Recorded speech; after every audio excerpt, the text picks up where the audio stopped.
Lena und Niklas Millewitsch alias die Geschwister in der Bütt.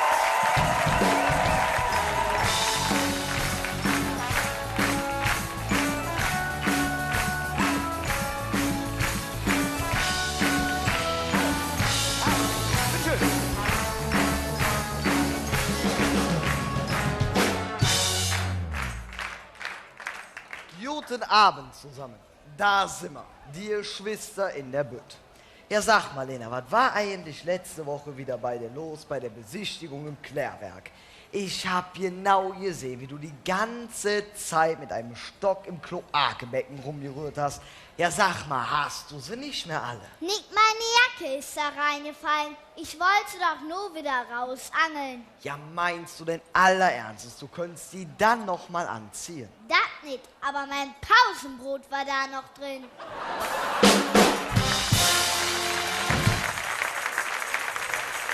Soll ich dir mal erzählen? Wir sind doch mit unserer Klasse in die Schweiz gefahren. Wohin? In die Schweiz. Kennst du nicht?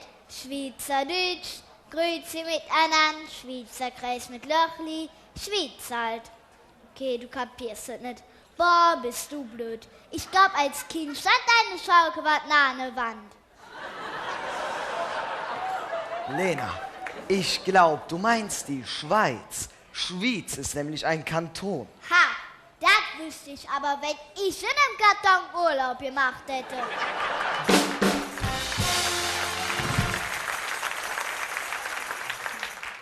Was hat eigentlich Papa zu deinem schlechten Zeugnis gesagt? Nicht viel. Er sagte, so wie es aussieht, wird sich das Christkind in diesem Jahr wohl etwas erkälten. Ja, was bedeutet das denn? Ganz einfach, es wird mir mit die Schenke was husten.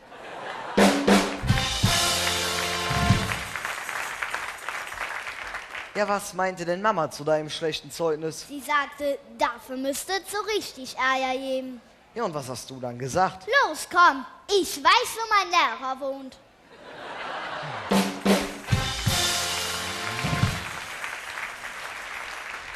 Wie sieht es denn sonst so in der Schule aus? Es läuft super. Ich weiß auch nicht, was die Lehrer sich dieses Jahr mit meinem Zeugnis gedacht haben. Du kannst mich alles fragen. Ich kenne mich aus. Ja, okay, dann teste ich dich mal mit Musik. Wer hat den Geigenkasten erfunden? Ich glaube, es war Fidel Castro.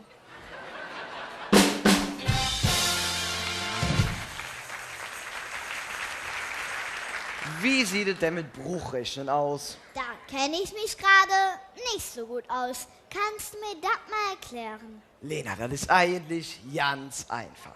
Stell dir vor, ich habe eine Tochter.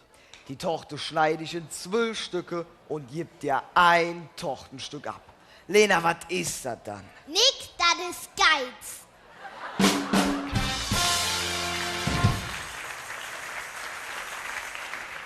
Kannst du überhaupt irgendetwas außer viel reden?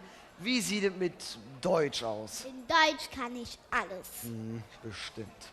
Die Vorsilbe ver bei Worten bezeichnet oft etwas Schlechtes. Zum Beispiel verdorben, verletzt, verschimmelt. Fallen dir Beispiele dazu ein? Also mir direkt nicht. Aber Opa wird jetzt sagen, verliebt, verlobt, verheiratet.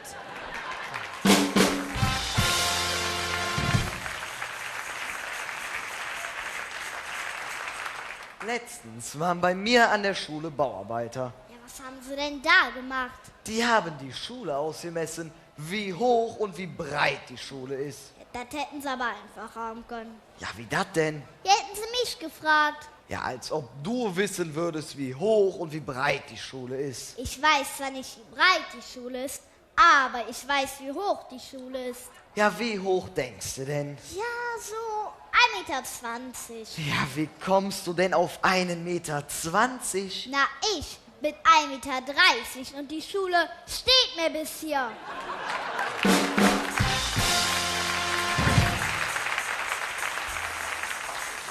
Nee. Bei uns ist immer los. Aber die Bütte ist jetzt aus, wir beide sind fertig und gehen nach Haus. Wir wünschen euch für die Zukunft, aber auf jeden Fall. Gesundheit, Glück und noch eine schöne Karneval. Und ist es mal nicht so toll und es läuft nicht alles so, wie es wirklich soll. Dann denkt kurz an uns, die Schwestern der Bütt, denn dann müsst ihr lachen und denkt nur noch, Egal, et kütt wird kütt. Allah!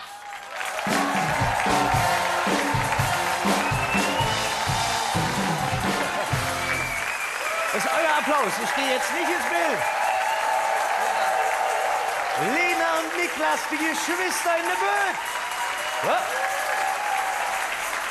Ja. Ich glaube, dann wollen Sie zu Hause öfter mal sehen im Fernsehen, oder? Also die Leute hier im Saal, auf jeden Fall, ja. Ich habe es euch versprochen, hier ist für euch die kleine Auszeichnung. Ich hoffe, dass ihr die in Ehren haltet. Verdient habt ihr sie alle mal. Und dass ihr die an die Wand hängt, drauf guckt und so lange weitermacht, bis ihr einen von den Großen mit nach Hause schleppen. Das würde ich mir wünschen, dass ich euch mal als Paten hier auf der Bühne habe. Vielleicht schon im nächsten Jahr. Das geht schnell bei euch, so wie ich das jetzt gesehen habe. Ich hänge es ja einfach mal um. Ja. Wenn da jetzt irgendwas draufsteht, was nicht Rampensau heißt, habe ich ja was Falsches umgehangen. Ansonsten Das wird ist schon. das so. Dir natürlich auch. Herzlichen Dank. Ich habe es eben in der Probe schon zu euch gesagt. Ich habe es zwar recht schnell ausgesprochen, aber er heißt Milevic. Milevic. Ja, aber will man mit dem Namen in Köln falsch machen? Milevic, ne? Es ist anders geschrieben. Eine große Zukunft bahnt sich an. Die Geschwister in der Bütt, Lena und Niklas Milevic.